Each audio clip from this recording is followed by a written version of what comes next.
As I said before, these past few days were a test of our European resilience, a test of the security of our external borders, and these days showed clearly that there are actors who have no regard for the safety or even for lives of innocent people. And from the first moment, of course, what we did as a Commission, we offered support to Spain, both financially and operationally, and this includes emergency financial assistance to strengthen the protection of the external border in Ceuta, also supporting returns, of course, and also to prevent movements to the European Union. In terms of support from our agencies, Frontex is already on the ground with more than 30 people in Ceuta, and is of course ready to do more also. And also other EU agencies like Europol, like our asylum agency, stand ready to assist Spain. For the time being, Europe, I think, has definitely passed this test. People did not manage to enter the Schengen area, and security at the border was resolved quickly. The key now is for the European Union to act, I would say, in a united manner and also draw the right conclusions from these events. This is also what we discussed today, of course. Maybe some sentences on the hard facts. First, the breach itself.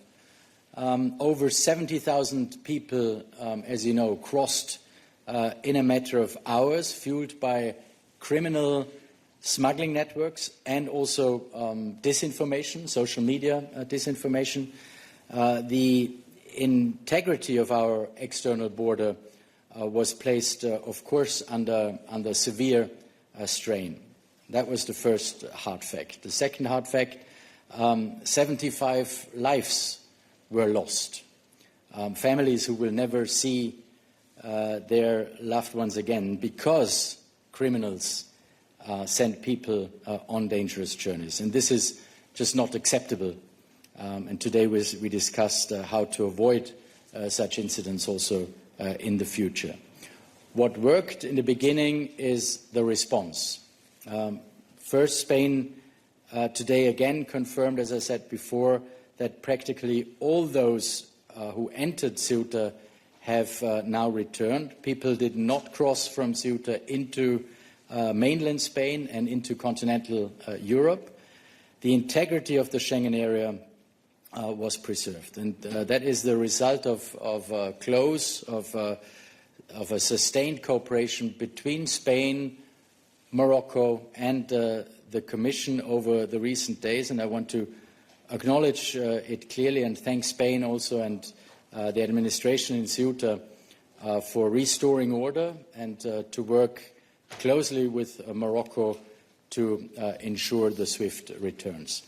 Secondly, our new European rules and on borders and on migration means we have a robust system in place to safeguard our security, to safeguard Europe's security. And this includes swifter procedures at the border, especially for countries on the EU list of safe countries of origin, like Morocco is.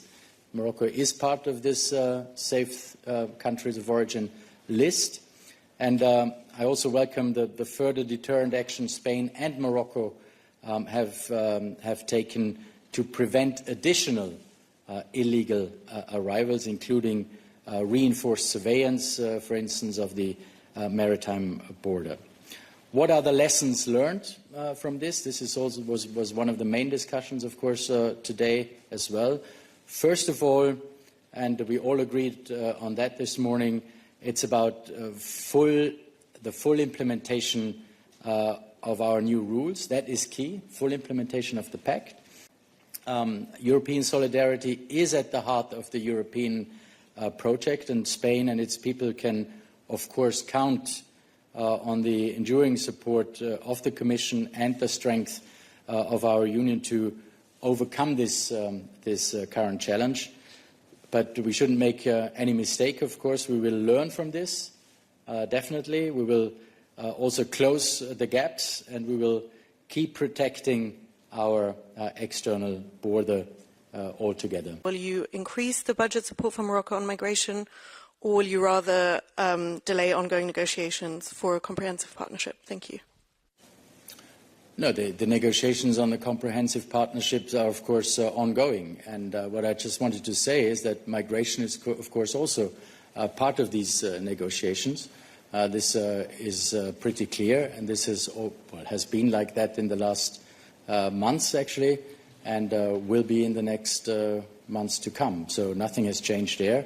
We know that there was interference from the smugglers and the human traffickers. We know that on social media, so misinformation altogether. But this has nothing to do with our negotiations with Morocco. Just today we've heard that a dinghy carrying 157 migrants capsized after catching fire in the Channel.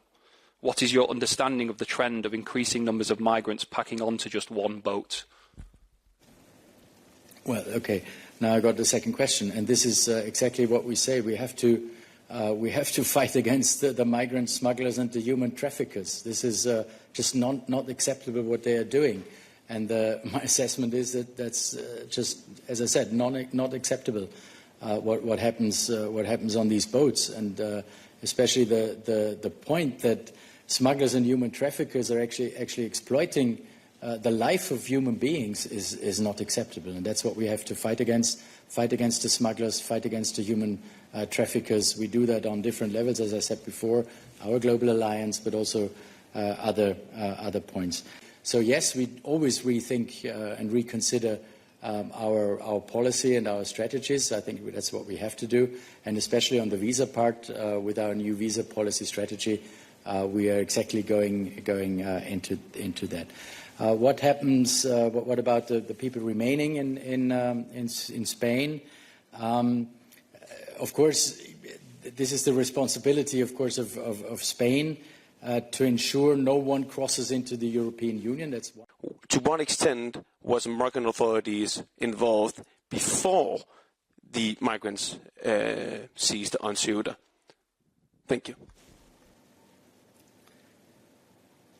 Well, as I said before, and also sorry to repeat myself, is that this is part of our assessment, of course. And I said in the beginning, Spain especially looks into this, and the ongoing investigations in Spain are there of the matter.